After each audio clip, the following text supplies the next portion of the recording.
Not your average tabletop. Woohoo!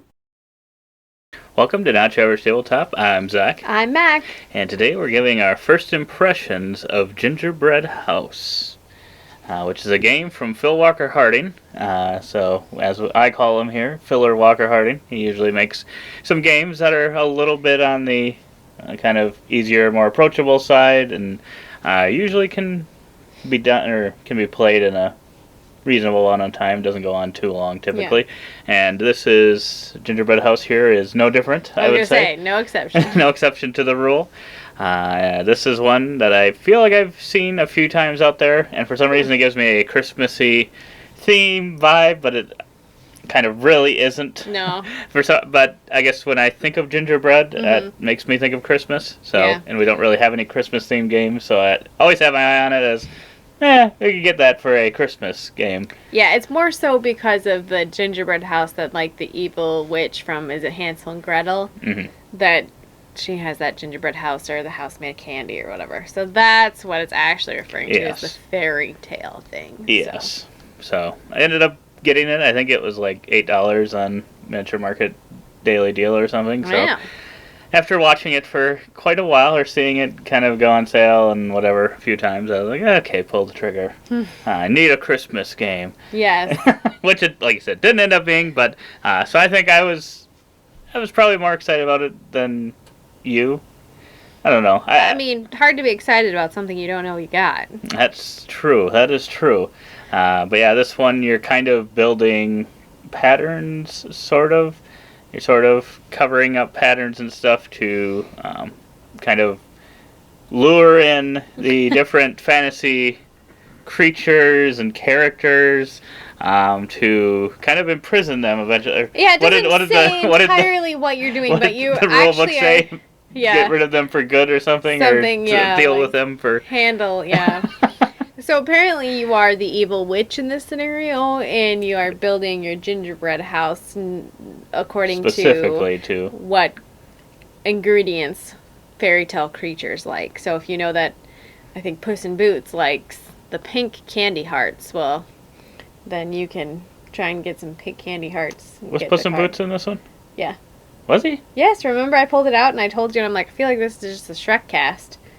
Oh, I didn't see that it said Puss in Boots. Was it just a cat? No, it says Puss in Boots. It was more like once we got it, it was more like characters than I thought it would be. Yeah. It was kind of interesting how they had a lot of fun characters. I would say. So many fun, yeah. And they're all fairy tale. Yeah, they're all different ones, which is pretty cool.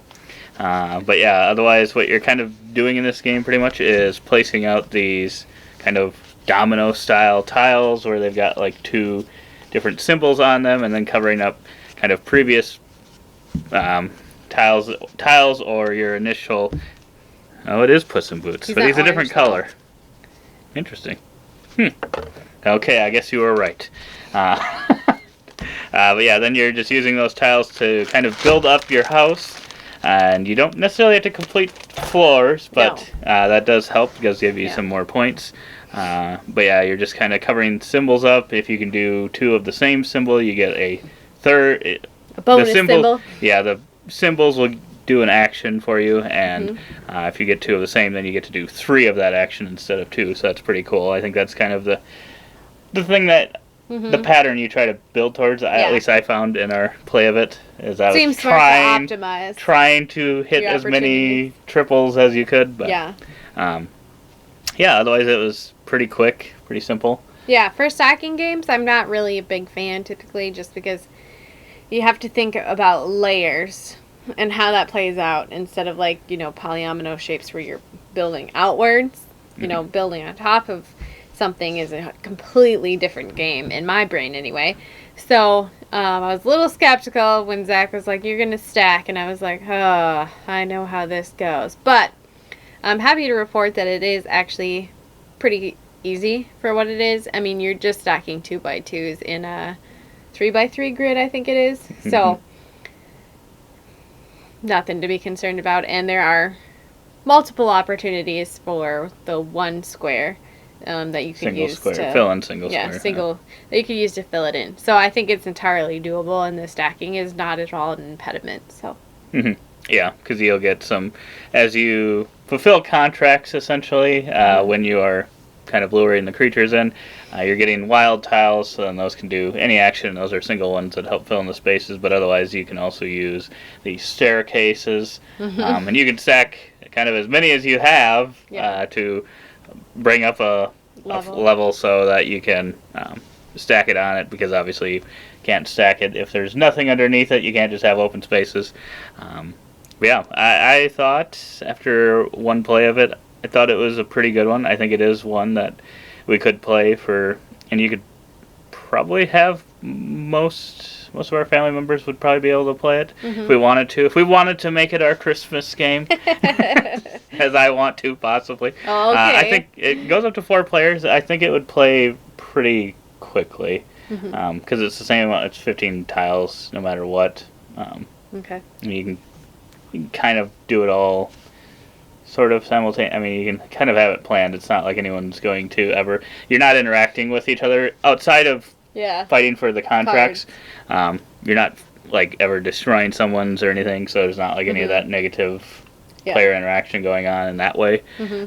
But yeah, someone might buy the one. There are ways to save a couple at least, so you know that no one can take them. But yeah, there are some that can obviously get taken. But that's probably the biggest piece of interaction. Otherwise, it's, well, and there's those bonus cards too, so you'd have to. That's true. You're fighting for those ones a little bit. But typically, a turn shouldn't take too long. You're so limited. You know, it's like I said, it's like a 9x9 square. So there's only so many variations of how you could lay it. So and then add on to that stacking ability. So yeah.